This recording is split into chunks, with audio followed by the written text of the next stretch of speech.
Hey guys, my name's Dave MacCredie. This is my song called How I'm Feeling. Lately I've been feeling life's just so hard. Working all day, money isn't going far. What even is success? When I was old, I thought I found a way to make it. Now I realize all my friends just fake it, pursuing happiness. When I was young, I just wanted to grow up. Now I'm older, I can't seem to make time stop. All my friends are buying houses, getting married, finding meaning, while I'm homesick, overthinking my life choices. Someone tell me how I'm feeling.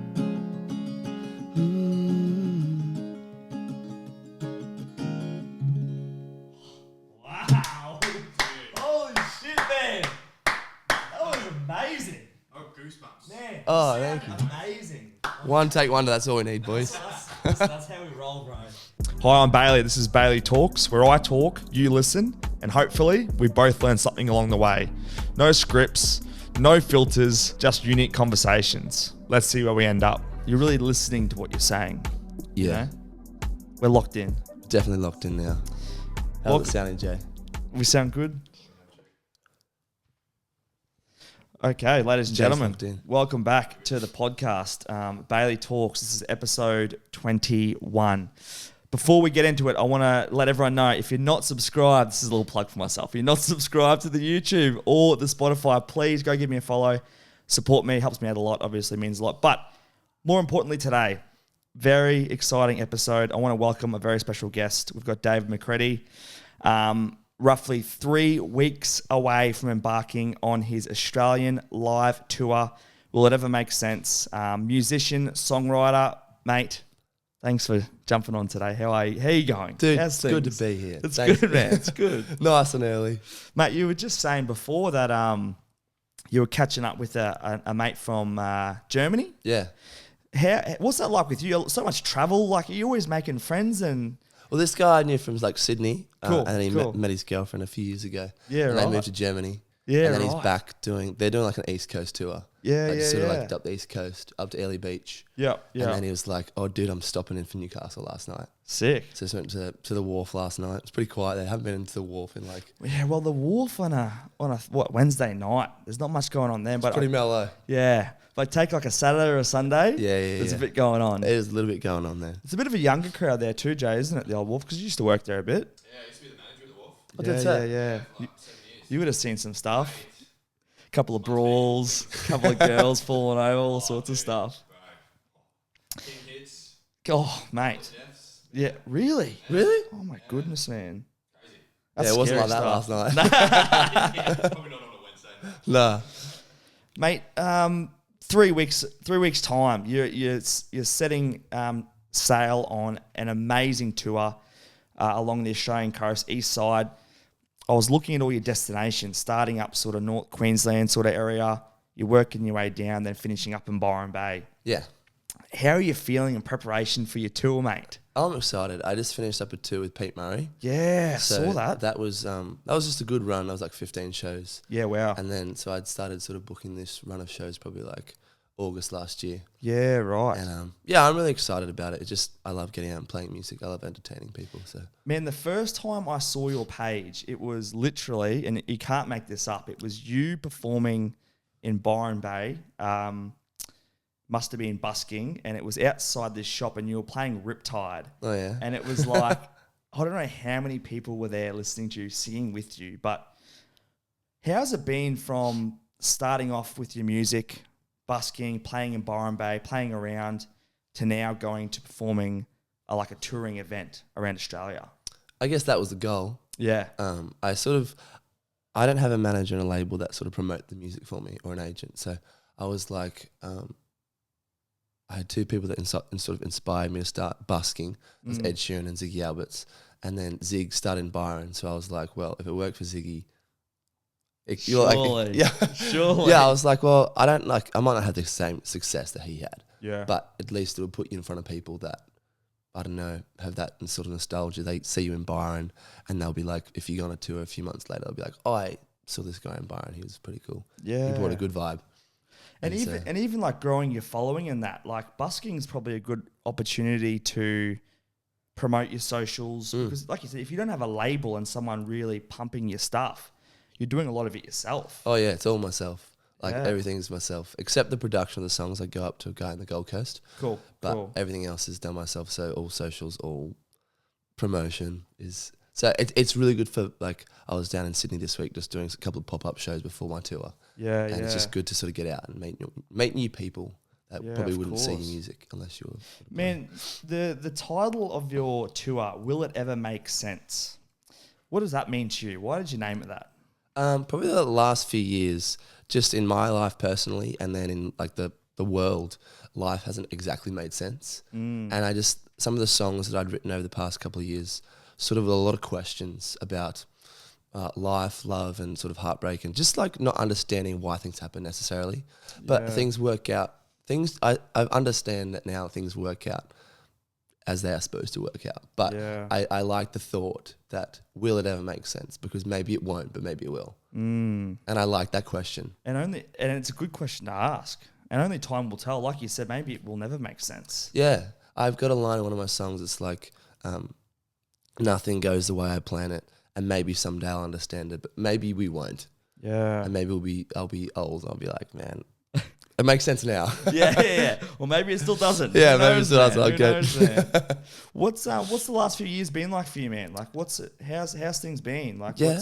I had a long-term relationship fall apart back in COVID, and I took 6 months off. I was working corporate job. Life looks so different. Yeah. And then I took 6 months off, and I was going to go into like a new sort of field. I wanted to become like a buyer's agent, buying properties for people. Wow. And then I moved to Sydney, and then I sat down with my grandpa, and I was like, I don't know if I should go chase my dreams and become like, see if I can make myself a singer-songwriter, or just go back into like a corporate job. And he was like, you can never get time back, but you can get money back. And I was like, I don't think I want to do the corporate thing. So I literally, my plan was to write one song, to put that out. And I'd put out one song, put out 2 songs. And then it's literally just snowballed from then. Yeah. Like, I didn't really have a big plan. Yeah. And then I sort of just let it organically happen. I guess making that decision to chase your dream or to steer away from your stock standard 9 to 5 or your corporate role or being a buyer's agent, like, what sort of courage does one need to be able to step away and try something different or chase their dream without knowing what that's going to unfold? I think growing up, like, I always wanted to become a singer-songwriter, but I didn't do it because of just like maybe it's the Australian tall poppy syndrome, where I was like, if I do it, it doesn't work out, what are my friends going to think? Yeah, like, of I'm going to be the course. running joke, a couple of memes will be made. Just along the friend group. And I was like, probably after COVID, I was like, I don't really care as much as what people think. I don't want to regret. I'll feel like I'll regret not doing it more than regret doing it. And I was like, I don't mind so much what people think, because I feel like if it works out, people will be like, oh yeah, we always backed you. Yeah, of And course. if it didn't, I'm like, well, I don't really think people care that much anyway. Do you find you see some people now, like friends you have, come out of the woodworks a bit and are like, man, I always knew you were good, or like... Oh, probably not like crazy yet. Yeah, Maybe yeah. if I had a hit, if I have a hit, maybe. But I think people are sort of saying that I think like anything, like even like you might be starting a podcast, or you might be like whatever you're doing, the first probably couple of years, people are just, even in the industry, people are saying if you are just going to come up and then stop. Yeah, of course. Like, or you've got like an actual plan to sort of stay in this for like a while. Yeah. Man, speaking of hits, I'll be there. You've nearly 900,000, I think, streams on Spotify. Surely that's a hit, bro. Is that a hit? Oh, I think it's a good song. It's a great song, man. I think a hit for me would be like we just toured with Pete Murray, and he sells out shows everywhere he goes. Yeah, wow. And that's like, he's been doing it for like 25 years. So a hit's kind of like something that like everyone knows, but they don't, like, people will be like, oh, you get touring with Pete Murray, who's that? And I start singing a song, and they're like, oh, I know that song. That's Pete Murray. Yeah. Yeah. Gotcha. So Yeah, a hit's like one of those songs where you may not know the artist, but if you hear it, you're like, you know the song. Yeah, it's like a radio song. So I think Yeah. I've had a couple of plays on Triple J, but probably Yeah. getting on rotation would be really cool. Yeah, cool. Tell me about getting in touch with Pete and that process when you found out he wanted you to be working with him.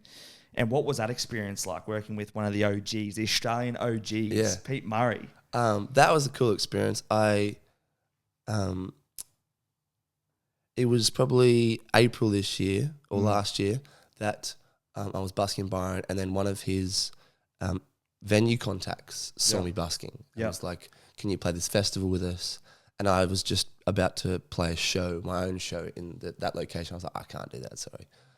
I'd love to cancel my show, but I just can't do that." People bought tickets. And then literally in August last year, the guy just goes, "Hey, want to play some shows with Pete Murray?"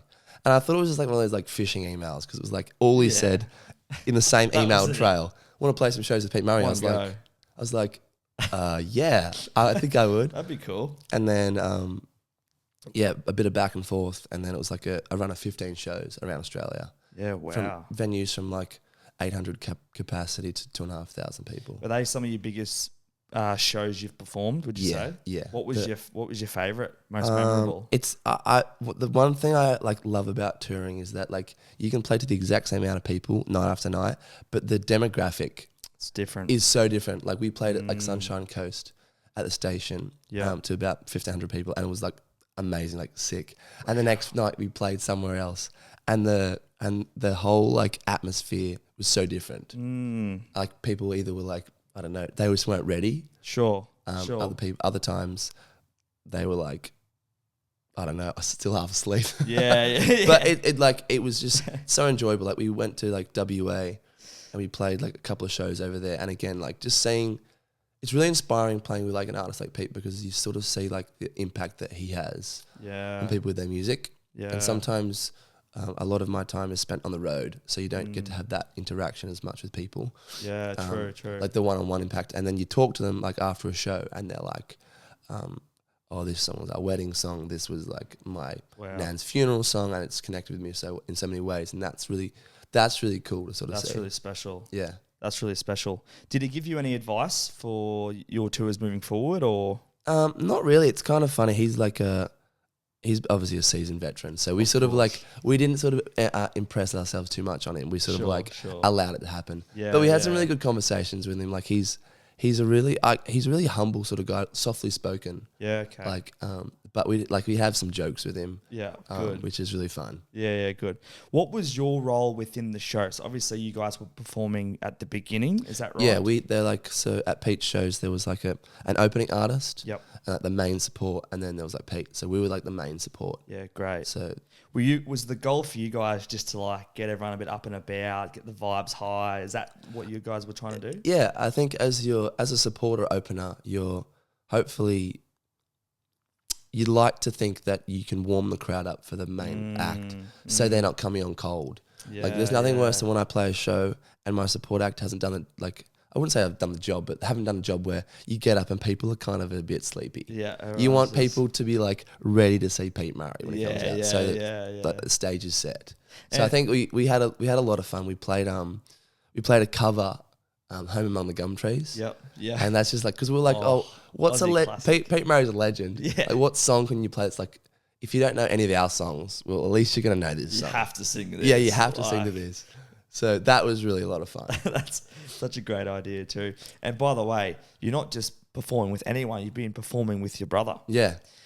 Man, I've got is he an older brother? He's a younger brother. Man, I've got an older brother, right? So I can resonate with you here, brothers, right? So growing up, we would fight like crazy, man. Like, I mean, young brothers, like sports, school, like just the competitiveness between us, man. Like, you probably understand as well, like that brotherly competition, and it never goes away, man. Like, it never goes away. And I wanted to know what that was like performing with your brother. I know you guys have been playing music together for quite a while, and how's it been, I guess, working with someone like your brother? It's really special. There's a couple of, like, I guess in life you have pivotal moments, but when my relationship fell apart a few years ago, he was busking in Byron Bay, and he was like, he saw that I was pretty down, pretty like depressed and anxious, and he's like, dude, just come up. It was when I had my 6 months off. He's like, come up and just start busking and surf and have some fun, basically. Eat sushi all day. Yeah. And then that sort of changed my life in an aspect, because I was like, I actually want to do this. Yeah. And so then to be able to go, we've done a few Australian tours together, but then to do a big run of shows with Pete, it was just so enjoyable. Like we write songs together. We've written a couple of songs that just mean a lot to us. We try to write songs that evoke some sort of emotion in you and sort of just make you feel something. Yeah. And it's just really special to be able to do that with your brother, like to grow up with each other. And he recently got married, which is really beautiful to see him like get married to his like, Wow. his beautiful wife. It's just really special That's to do, amazing, man. to do anything with your siblings, Yeah. especially when you've grown up with them. We have a great relationship, so it's really enjoyable. And you guys also had your tour, was it in 2023? Yeah, we had a Did tour. few shows. Yeah, we had a tour together in 2023. At the start of in May last year, we had another Australian tour. Amazing. And then, And what did you learn from those tours, and what are you going to implement into your tour this year? What are some things worked well? What didn't work well? What are some of your big things that you want to change for this year to make sure you nail it? Yeah, I think I did nail it. Yeah. No, Perfect, man. Hey, no, I think the good like, gets better. Yeah. I think it's just about like learning. Like I probably did. I grew up dreaming of playing cricket for Australia. That was ya? the dream. That was the dream. Yeah, wow. Like that was the dream. So Actually, of course you did, because you sent me those clips of you in the nets, bro. You were slapping it. that was the dream. That's Like you're a very good batter, bro. yeah, I that was what I wanted to do. Yeah. And then I think music sort of came up a little bit later in life, and I'm just very fortunate to be able to, I guess, have a voice and be able to play guitar a little bit. Man, when I posted that cricket stuff and like you're like, we were messaging, and then you sent me this video, I was like, what's this gonna be? Like you just like having a hack or like whatever. Next minute, like your elbows up, just playing these Virat Kohli cover drives. I'm like, wow, this guy can play. So Pete, my younger brother that I played that I play with, Yeah. he played state underage cricket. Yeah, wow. He played with Jason Sanger. Really? So like they were like he sort of fell out in love with it because of politics and stuff. Yeah, but, wow. he like we were all very competitive. Like all my brothers, we all played first grade in Newcastle. So Sport and politics, mate. It's a thing, mate. It is a I thing. missed a few selections. Under 12s, touch footy. Yeah, I won't forget that one. Politics. Sanger, he went well this year with the BBL and that, man. Yeah, Is he a friend of yours? yeah, well, so he sort of grew up with Pete. Yep. And then he moved away. He has had a really cool career so far. He went really well early on. Yeah. And then he moved away to South Australia this year. Yeah, Because he wasn't getting selected for New South Wales. And he probably wasn't playing his best cricket. Yeah. And then he got a game in the Shield. He made 100 on debut for South Australia. And then he did really well. I went to a couple of games at the SCG. Yeah, And wow. he did really well. So That's it's awesome, it's man. really nice to see friends do really well. Oh, for sure. In whatever sort of like aspect of life they're doing. Especially when you've seen them and spoken to them about their lows. And Yeah. when they're not getting selected, when they're not scoring. I mean, cricket's a ruthless game, man, as you know. Oh, Like, man. It's like, Well, even when you're playing well, you can get out and you're just like in a route of outs. yeah, you could be playing your best cricket and you get one good nut, gone. Yeah. Man, it's surely it's much harder to be a batter than a bowler. Like, I feel like bowling, you could probably get more. There's more opportunity because if you bowl a couple of bad balls, you might be all right. Yeah. But if you bat, you get either like you just get like as you said, a good ball, good rock, you're out, and you're like, man, I'm in good form. I nicked it. Mate, that's so true. Hey, let's go back to your tour just quickly. I was really curious to hear from you in regards to planning your show and coming up with a flow of songs. And how do you go about, because obviously you're working a lot by yourself, right? Yeah. How do you go about constructing the perfect live show? Dude, it's And- not easy. And what's the process with that? Yeah, I think this tour, like the last couple of tours I've done, has been with Pete. So I think this tour, the whole idea was I've got a lot of songs that I've been working on for the last couple of years. I wanted them to be like, a number of the shows are like backyard, garden, small, intimate shows. Just because I like to, a lot of the listeners have heard me either busking or they've heard me in some other sort of live sort of aspect. So I'll probably do another big tour next year with a band and stuff. But this tour is more like keeping it nice and raw, keeping it storytelling vibe. And hopefully people will... I like to think that people have connected with my songs in some sort of way, that they'll want to enjoy the music. So the perfect set list is really difficult because I'll play in Sunshine Coast and they'll be like, I want it more upbeat. I want it more like Yep. And you sort of just get the vibe after a few songs. You're like, okay, I'm going to tweak this a little bit. Really? Yeah, I suppose that's the great thing about being a solo act. Yeah, wow. On this run of shows, I can be like, I'm going to tweak it. But then you go to Melbourne and they're just ready to go. Like all the Victorian sort of shows, they just seem to be a little bit more. They just love live music. Yeah, right. And so I think those shows are probably a little bit different. Like you sort of like as you go through Ride the the wave. Yeah, you ride the wave, like quite Ride the literally. wave. So it's sort of like being really flexible when you're playing. You're like, okay, I'm going to slip this song in now, or someone will be like, I got married to this song. Can you slip it into the set list? And I wasn't going to play that song. And you're like, oh yeah, I can do that for you guys. I can make that work. Yeah. I'll talk to myself. And that's like a lot of on the go, like sort of work. Yeah. Do you feel like, can you get taught that, or is that just something that comes with intuition? Is that something you've practiced? Probably busking's really helped a lot. Of course. Just making things happen on the fly. It's probably something that I've just been able to pick up because I probably am trying to be flexible with, like, someone might be like, oh, can you play this song? And you're like, yeah, actually. I probably can. Yeah, I probably can. I wrote that song. I can play that song. Where I think, like, if I was probably, like, I guess at the end of the day, I'm trying to entertain people, and they've bought tickets to a show. So, like, if someone's like holding up a sign, like, I want this song, I'll be like, oh yeah, I can sneak that in. Yeah. Like, I generally with this tour run, there's not a whole lot of like time restraints.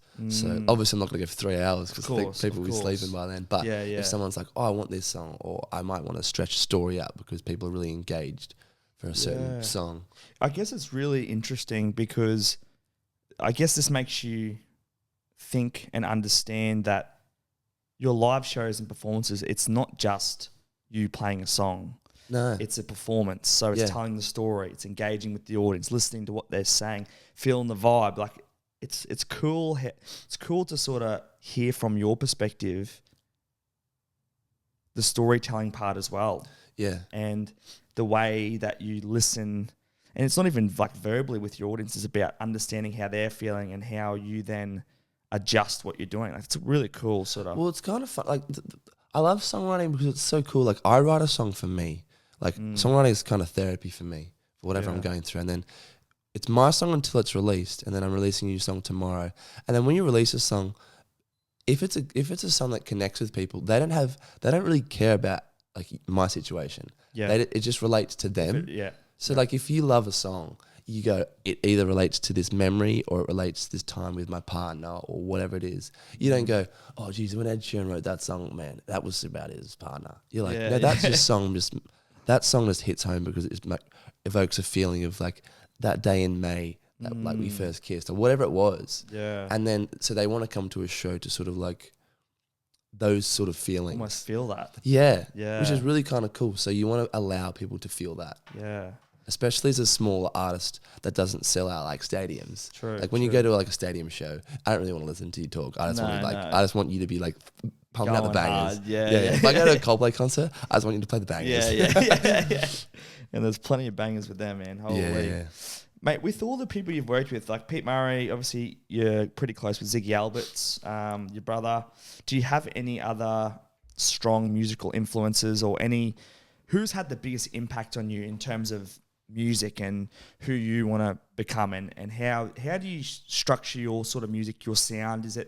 Do you follow anyone else? Do you have much influence from anyone else? I think it's ever changing. Like I think I just get inspired by really good songwriting. Yeah. So like I feel like in Australia we've got some great acts. Like obviously Zig and the Dregs. I've sort of over the past few years have been like they have done a really good job of what they do. Yeah. Like overseas, like Noel Khan. That sort of style is like the songwriting style about being really raw and vulnerable is really cool. But then also like there's really like a massive country Americana sort of a phase going on. Yeah, there is right like now, huge, man. Like it's like everyone's frothing hard. Yeah. So what's the go there? Do you think? I personally think it's just like they just write such good lyrics. Yeah. And the melodies in country music are like second to none. Yeah. And everyone gets around it because it's like beers. Yeah. It's good times. Yeah. Like very like for Australian culture, like it actually like bodes so well. Yeah, it has. Do you consider someone like Zach Bryan? Like, is that country though? Like, I feel like he can slip into any sort of genre he wants to. Because like I'm not a country guy, but like I like his stuff. So I question myself. I'm like, hang on, this can't be country. Like, I like this song. Yeah, I think like you sort of like my next sort of record, it's sort of taking in different like as many different influences. I try not to like. I've only ever released singles like every sort of like 6 weeks for the past couple of years. So it's the first time I'm releasing an actual project together, but they're all sort of different sounding songs. Just because I'm like, this song was written at this sort of time when I was listening to this music, and now I'm listening to this music. So it's ever changing. Man, with your tour, like last night I was doing some study on all the different locations you're going. Brizzy, Gold Coast, obviously Newcastle, Melbourne, Wollongong, Canberra, Central Coast, Adelaide, even WA, you're in Perth, Margaret River, obviously Byron. Where are you like really excited to go this year? Like, what are there a few shows that you're sort of anticipating to be like the crowds like they're going to come to have fun? Yeah, I think all the shows I'm really looking forward to, but Perth's a really cool one because it's like sometimes you think like, how did you hear my music? Yeah. Like Perth's a long way away. like, Perth's a man, long way like, from Newey, come man. on, man. That's That's a long way from it's Queen's further Wharf. than you think. Yeah. So I think because I grew up sort of playing cover gigs in Newcastle, Yeah. and then sort of transitioned to original music. So I feel like Perth, Adelaide, they're really cool places to play, because it's just like people come to a show, and I'm like, I don't really know how you've heard my music. Like obviously I worked hard, so obviously someone's maybe shared it to them or they've heard online somehow. But it's really cool to go to like somewhere like Margaret River and someone's like, I love this song of yours. I'm like, thank you. What the heck? Yeah, Really? Do you guys listen to music over here? He was like, what? really? I think my music sucks. No, Do you really like it? Yeah. I think like that's a really cool sort of experience. It's just a cool experience to share music because I feel like it's such a like a universal language. Like someone will be like someone speaks and talks about this certain line in a song that'll just connect with someone. So I feel like all the shows, like I'm looking forward to playing in Byron because it's sort of like a bit of a hometown show. It's always a good crew that rocks up there. I'm playing a few different shows in Sydney. Yeah. All the whole tour. I'm really It's going to be looking forward crazy, man. Yeah. And in terms of like, obviously you have on and off days, Oh yeah. nerves, all that stuff that comes with being a human. What's your take on handling nerves, performance anxiety, things like that, but also when you're just feeling flat and off and you're like, man, do I sound terrible right now? Or Probably. yes, I do. I How do you handle all that sort of stuff, man? Because performing's hard. Yeah. I mean, I do a podcast. I think this is hard sometimes. I'm like, I'm not singing. Like, imagine trying to sing. I think I'm really blessed to have a gift of singing. And I just love performing. I've always loved performing. Like my parents have videos of me growing up being like, running around the house being like, Mum, film me. Yeah, so I think I've always loved performing. And then the nerve side, I don't get too nervous for performing. I probably feel like super comfortable just because I've busked so much over the past few years. Like it just feels so comfortable to get up and start entertaining people. But it's a different feeling from when I've been busking to then playing a show, because when you're busking, you just rock up and play. Like if people have a good time, people have a good time. But when people buy tickets to your own show, there's a little bit more pressure. Yeah. You're giving up, you're not giving up your time, you're giving up your money, and maybe you've got a busy life. I'm sure you do. So Well, man, it's like busking. It's like you can pay if you want, if you like it, but it's like if you're buying tickets, if you feel bad for me, you give me have some to money. like it. You just paid. Like you don't even have a choice. So. Yeah. Yeah, that's cool, man. I think that's like you get a little bit more self-conscious then. Yeah. I probably wouldn't get nervous. I get more self-conscious to be like, I want to make sure that you have a good time. I don't want you walking out and be like, man, I wasted my money and time. I could have been hanging out with my girlfriend or my family in some sort of way. I'm like, oh no, I want you to leave and be like, that was well worth my time. Yeah, that's a great approach. One thing I was interested in hearing more about your story and what you do was you in your van by yourself, traveling around. It's not your stock standard 9 to 5, you know.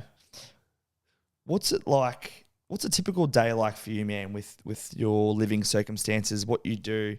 Can you share some light on what that's like? Yeah.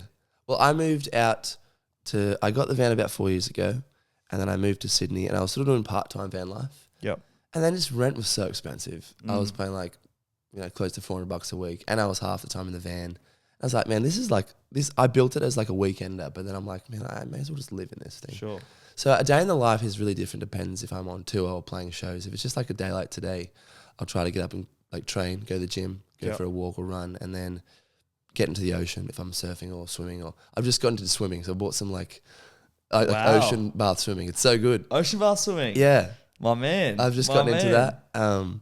But I think like just I'll cook up like I'm very like into like eliminating like processed food. So I try to eat like a very like whole food diet. Yep. So like eat a lot of really good food. And then just I'll try to catch up with a friend, or if I'm not doing anything in the afternoon, I'll be writing a song. Yeah, And then every day is kind of different because it's at the end of the day I'm running my business, so I'll be trying to do some admin. I'll try to sneak in this, or I'll try to make some content. Or yeah. every day is very different. What's your screen time like? Oh, dude, screen time's way too high. Is it? So Well, it's just mine, because bro. like I think like I'll be on my phone and then I'll be listening to something. I do a lot of driving. True. So like true, my audio time is like so high. Really high. Someone's like, dude, you've got like 6 hours on today. I'm like, yeah, because I was like driving for 2.5 hours. It's just on a And I was doom scrolling last night for an hour. Oh, we all do it, man. We all do it. So yeah, it's not your stock standard day, bro. This could be a dumb question, but like in terms of like parking and sleeping and stuff at night, like what's your play there? Is it just like hitting hope? You're like, have you been booked before? Never like, been booked in 4 years. Okay. So I'm That's a doing. good run. I'm either doing something right or something really Something wrong. really bad. It's like so bad that you definitely can't get booked. Yeah, I generally I feel like people are pretty cool with it. Yeah. You just try to be a little bit stealthy. True. Like last night, I just parked at the front of Anytime Fitness. Yeah. Because obviously I could be training. Of course. That's a good one. That's like a little tip for any van life lifer. people out there Yeah, at the front of a gym. I find that's well because like no one's going to be, oh, the guy's probably training. It's 2 a.m. He's like absolute machine. Unless I see my van and then my fans popped up. But I generally like on the coast, it's generally pretty chill. If it's not a big city, like obviously Byron, you got to be a little bit more careful up there. Yeah. But because that's very like everyone's up in vans up there. But everywhere else, like otherwise, like park out the front of a friend's place if I know a friend around the area. But otherwise, just at the front of the gym. What's the best and worst part of van life? I think the best part is just like I feel like I live every day. Oh yeah. Like every day I'm like, I'm not walking to a job. I'm like, oh my gosh, I hate my job. No way. I literally get up and like, I'm trying to get up early, like watch the sunrise. And then like, I just genuinely feel like I'm living. And then the worst part's probably like I'm in my head a lot. Yeah. You get a lot of alone time, which is, I guess, doing a business like this, you just spend so much time by yourself, and that's never easy. No. But you take the good with the bad, and I feel so grateful to be able to like fund my life through what I love doing, Amazing. and living in a van's so cool too. Yeah. Like I just won't regret that. Nah. Like I've saved like $30,000 over the last couple of years by not living at a place. Well, like you said, rent right now, man, it's crazy. Yeah. Like in Sydney, $300, $400, $500 a week Yeah. minimum. You Yeah, know? and it's like if you're working, like I don't stay at home much. No. Like, I'm never home. So I was like, this is like literally just going down the drain. Pissing up the wall. Yeah, literally. Rapid fire. Van life questions. Yeah, let's go. What's your go-to road trip snack? They're like, it's like boerewors. Oh. It's like biltong. Oh, okay. Like I do low a lot- calorie, high protein. I Yeah, see. man. Yeah. I see. Yeah, man. I love that so much. I eat way too much of that. What's it like, a jerky? Or Yeah, it's like jerky. Yeah. What's the other name for it? Not jerky. Biltong. Is that right? Yeah. Yeah. I love it so much. What else do you snack on? Like fruits. Yeah. Like apples, grapes, Yeah. mangoes. Big fruit guy. Yeah. Big Fruit guy. and meat. I love it. Yeah. That's cool. If you could collab with any artist on the road in your van, who would it be? I have two things I'd love to accomplish in my music career. I'd love to play with Ed Sheeran, and I want to play with Ziggy Alberts. So I think collabing with Ed Sheeran would be like, I feel like I could say I made it. Oh my goodness, man. Yeah, that's like the bucket list thing. Is he like your number one guy? Yeah, I think he's the guy that sort of inspired me the most. Like I listened to like his early music, and he just worked so hard. Like I feel like I don't think I'm the most talented musician or singer. I just feel like I've got I got a plan. I'm going to work really hard to make it happen. And I feel like Ed Sheeran was kind of similar in he's unbelievably talented, but he was just working really hard. He's like, I'll just outwork everyone else. And so in my head, I'm like, well, I have a bit of talent. I've got a good work ethic, and I'm just going to work really hard. And that's the plan. So I think if I could ever, even just meeting would be super cool. But yeah, that'd be a dream collab. Oh man, he's the greatest. What's the most random place you've ever played music? Most random place. Bulladela's pretty random. Oh yeah, It's like a little inn. yeah, That was a few years ago. yeah. I think like when you go on the road, you just sort of just play at some like really random little spots. Yeah. And some places, Denman is also a little bit of a random spot. That's random. Yeah, it's random. I probably wouldn't go back, but I did it. Say it nicely. Yeah. I probably wouldn't go back. Mate, you're a surfer as well. Yeah. You're a surfer. I don't shred, No, but I no. love being in the If water. okay, so if someone asks you, "Are you a surfer?" What do you? Because I get asked sometimes, "Do you surf?" You know, live in Newey. My answer changes depending who asks me. Right, my answer changes. It's generally no. Sometimes it's a little bit. If it's anyone, if it's my missus and if her friends, I'm like, yeah, like I surf. Yeah, of course I do. Do you surf, bro? Yeah, man, I surf. I would say like I try to surf a couple times a week. I Yeah, try to okay. keep. So you can surf. I can surf. I can get in the water. Okay. I went to Urban Surf the other day and I made a fool of myself. Okay. But I What think was that like? oh, it's great, man. I got a voucher for my birthday. That's sick. And just it's definitely a different wave because obviously like in the water you sort of like line up where I made a fool of myself. I hadn't surfed because I was on tour. I hadn't surfed for 3 weeks and I was like the first like 3 waves I just like looked like a fool. Everyone in the lineup was probably like, man, this guy's retarded. What's going on? But yeah, I try to like keep like I'll either be running, I'll either be like surfing or I'll be going to the gym. I try to like gym 2 or 3 days a week, surf 2 days a week, and then run the other couple of days. Try to keep like I want to be like pretty robust.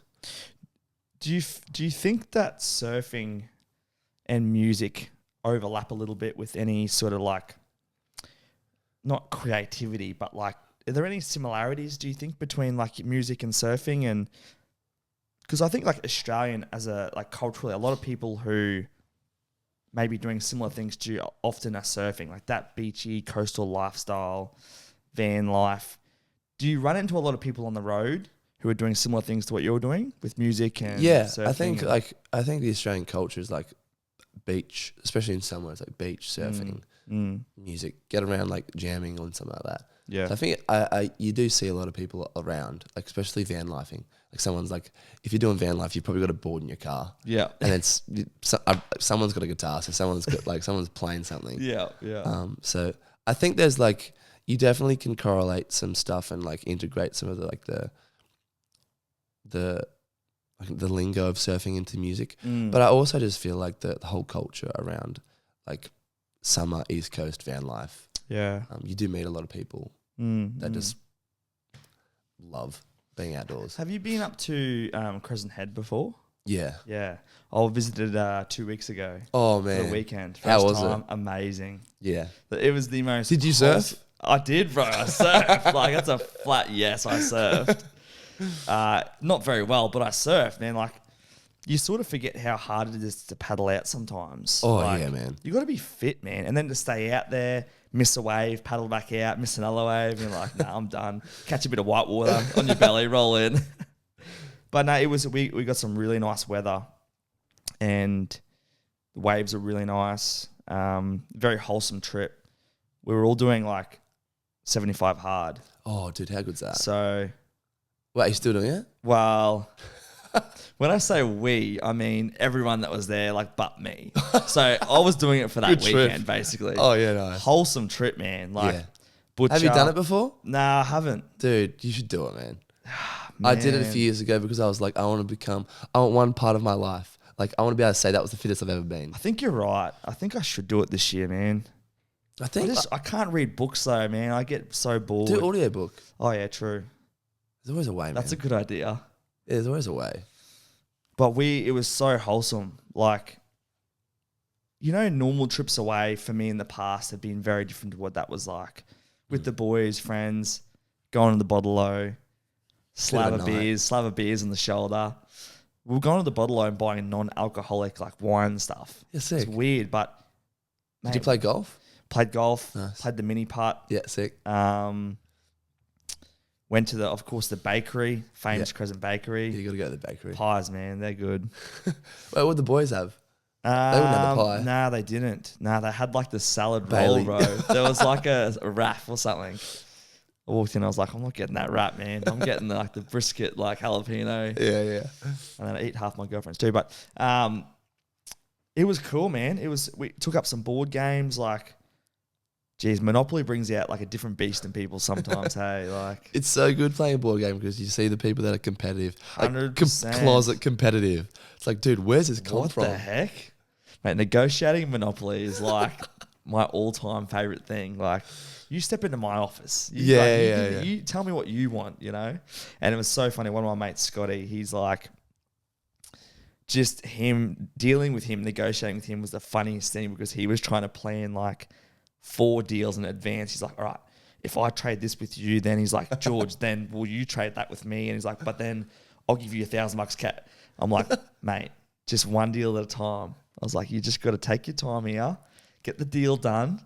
But I found a new love for Monopoly. That's my current thing right now. So we're going to play again this weekend. And Nice. board games are so fun. Putting your phone down and just playing board games, man. Yeah. Being present, Yeah. listening, talking. It's so nice. It's really enjoyable. It's so nice. Yeah. I feel like it sort of just gets you back and like, I feel like I was listening to this podcast the other day and it was saying like, we don't have boredom anymore. Like when we were growing up, we had boredom. Like you're like, what do I do with myself? Yeah. And now there's no boredom because if we're bored, you just pick up your phone. Yeah. So like going to a board game, it's like, yeah, you throw your phone on the couch or whatever. Yeah. And like you're fully present. Like Yeah. you're not really thinking about like, oh, this or that or work or this. You're like, no, how am I going to like, Yeah. I want to buy this property. That's right. Or I want to do this. Or how am I going to like mess you up? What's my over here? crypto doing? Yeah. What's that Bitcoin price doing? I need to actually check that this morning. I bought some of that Trump coin. Oh yeah. When did you buy it though? Nah, like Good time or bad time? Nah, well, you tell me. I got it before it pumped, so I got it at like $50. Yeah. And then it went up to like 100. I was like, oh, I've made it. Baby, we're rich. But now What's it sitting at now? I think it's dropped to like $35-$40. Yeah, okay. My girlfriend's like, just get out. I said, I'm not getting out. I'm hanging on for dear life. Like I'm Just holding waiting for some at good all announcement. costs. So something has to be announced. Yeah, like, yeah. These tariffs, I don't know what's going on, but every time I see Trump pop up and it's like something good, I'm like, straight on the app. Come on, I need a... Will you dump if it goes up? Or are you going to hold on? Top of investor. I'm not sure yet. I'm honestly, if I can get to the price of like 1 ETH, I'm probably going to buy like just 1 Ethereum. I don't know, these risky meme coins, man, Yeah, dude, it is risky. They're risky. Volatile, like, man. I might as well back someone to win the bloody... actually, I will have a bet on the Super Bowl on Monday, but it's risky, man. It's risky stuff. Do you have any Bitcoin? Do you? Oh, I did dabbled a few years ago. Yeah. And I was like, I just wanted to put my money into music. So. Yeah. I was like, I feel like my cousin actually forgot he had money. He like we God. put like back in like 2021, we put a bit of like a bunch of cash in. Yeah. And then he's moved over to the States and he completely forgot. And then it's just like there was a bit of run going on. And he was like, boys, I forgot. I've still got like thousands of dollars. And he's like doubled his money. He was like frothing. That would be the best feeling ever. He's like, dude, I forgot. How could you forget that? We were like, dude, you had a lot of money in there. How'd you forget? You can't be forgetting No, that. you can't be forgetting that. He's like, oh, I didn't. I've got free money now. Oh my goodness, mate. That's like the dream to wake up and just see a big spike. You're like, oh yeah. I did have cash in there. Cool. Mate, just to wrap up, a couple of finishing questions for you. What's been your most defining moment thus far in your career? Would you say the tour with Pete Murray for you? What do you mean by defining? How would you say that? What has been your most? We'll go proud. What's one moment that you've been most proud of? Dude, I think the thing I'm most proud of is that I feel like I'm being authentically me, and I feel like every day I get to wake up and do what I want to do. I feel like it's not necessarily easy to do. I feel like I haven't. Like it still just feels like fun. So I feel like I'm really proud that I've been able to make a living off what I love to do. I think I'm playing a couple of shows with Ziggy Albert's this or next month, which that's like a really nice thing. like obviously growing up and listening to him a lot, and to be able to play some shows with him, I'm really proud of that because I've worked really hard. But I think I'm just really like grateful to be able to play and share songs and stories. I don't think I have a moment where I'm like, wow, that's sick. But you have a lot of moments like going on tour with Pete Murray. That's amazing. That's a Like, massive. I had a number of people be like, dude, I would have loved that growing up. And I was like, man, I wanted to play cricket for Australia growing up. Yeah. So I feel like I've had a number of like really cool things that have just happened. Like, but playing with Pete Murray is definitely like one of those things you're like, well, Crazy. I would be able to, like, that's like bucket list. Of course. So I think that's probably definitely a cool one to have. Yeah. And that also probably sets your sales high now too. It's like achieving that, and it's like, what's next? What can I do next? How can I keep working, you know? Yeah, I think like the music career, the way I sort of see my career is like building a house. Like things just, some people like Benson Boone like came out of nowhere, writes these huge songs and gets heard everywhere. Where I sort of see my career as like building a house and building it every day. I try to open my business up in some sort of way, if it's busking or it's content or some sort of way. Something. I'm trying to interact with new people. So I feel like if I can just continually grow day by day, bit by bit, and then like I'm going to Europe, I'm about to announce it, like a European tour. Wow. So going to Europe later this year, which I'm really excited about. Crazy. Just like slow growth. I feel like I want to like enjoy what I'm doing. So How important do you feel like social media is nowadays what part does that play in your growing of your business and your personal brand? yeah, I think it's massive. I don't necessarily love social media because I spend way too much time trying to work it out. Yeah.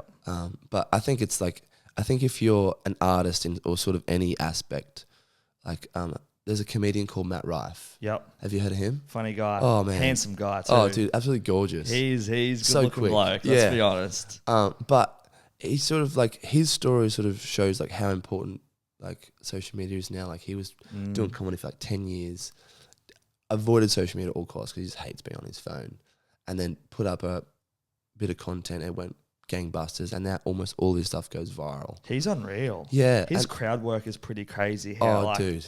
ad lib, like, Unbelievable. I don't know how people have the ability to do that, man. That is a talent. crowd of people to be able to like interact with someone from the crowd and just nail it every So quick. time, like Yeah, he's without saying something like bad. He probably does say which I'm sure he would, but like the special I watched on Netflix, like, man, he nailed it.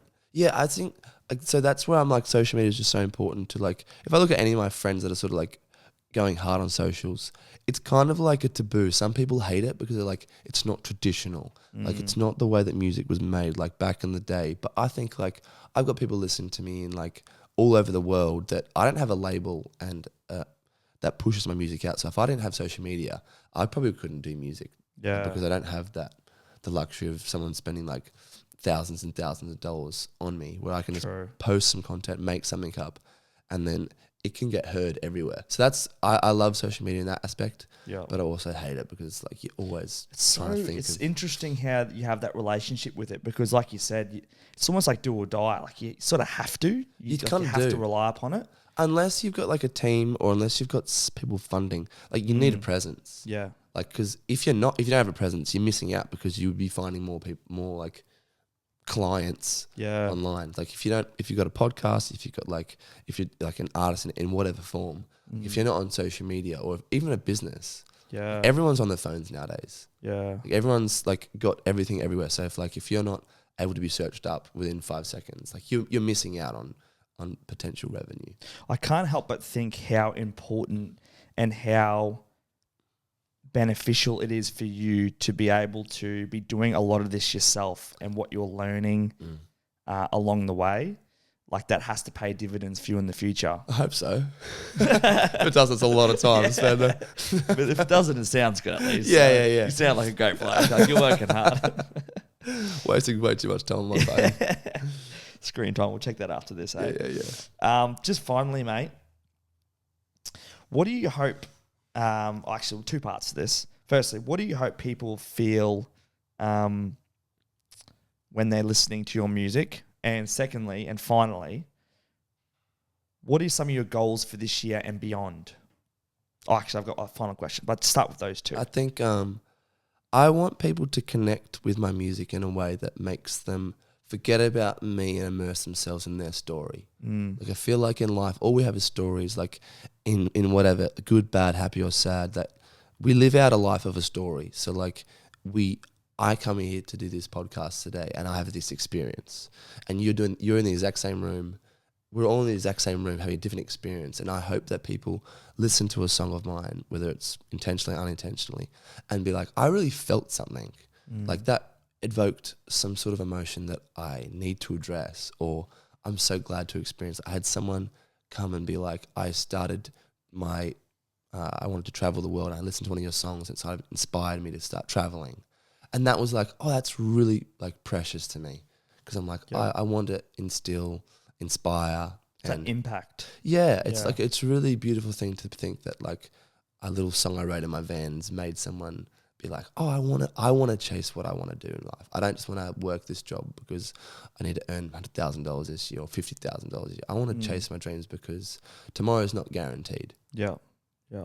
And what was the other question? Second part, sorry, it was a long question.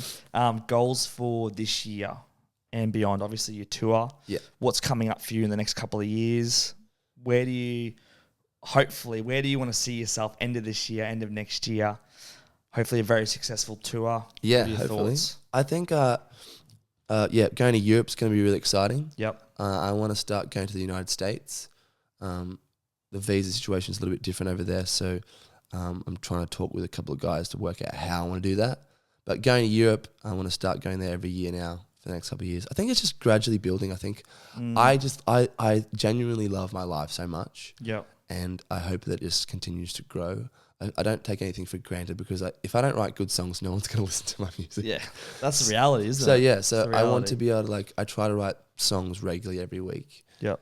Most of them no one will ever hear because they're terrible. Yeah. But hopefully in between all the really bad ones is a good one. Yeah.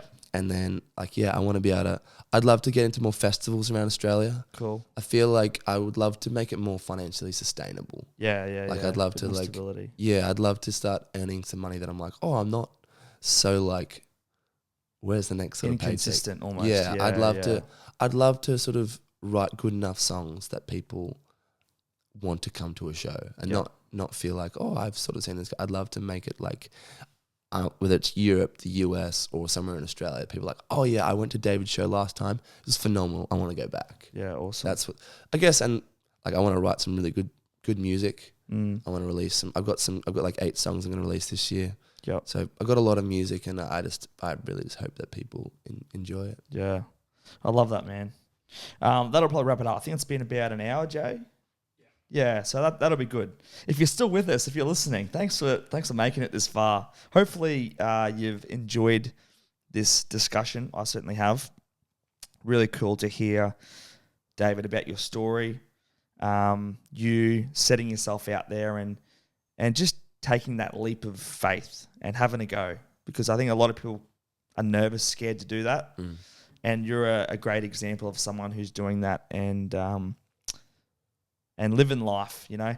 And by the way, the tour, guys, if you haven't heard, David MacCready, Will I Ever Make Sense? Will It Ever Make Sense? Apologies. Australian tour, he's probably visiting you somewhere. If you're listening, he's Queensland, he's New South Wales, Victoria, WA, he's everywhere. So Newcastle 2 shows is a great, in Newcastle. well, of course. How could we forget? Mate.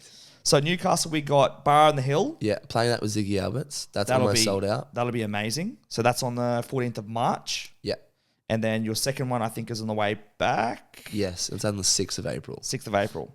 So we got 2 shows in Newcastle. If you guys love your music, make sure you get a ticket before it sells out. Yeah. David, Thanks for having me, thanks for man. today, man. That was good great. fun. Thanks for listening, guys. This has been episode 21 of Bailey Talks. See you guys next week. Peace.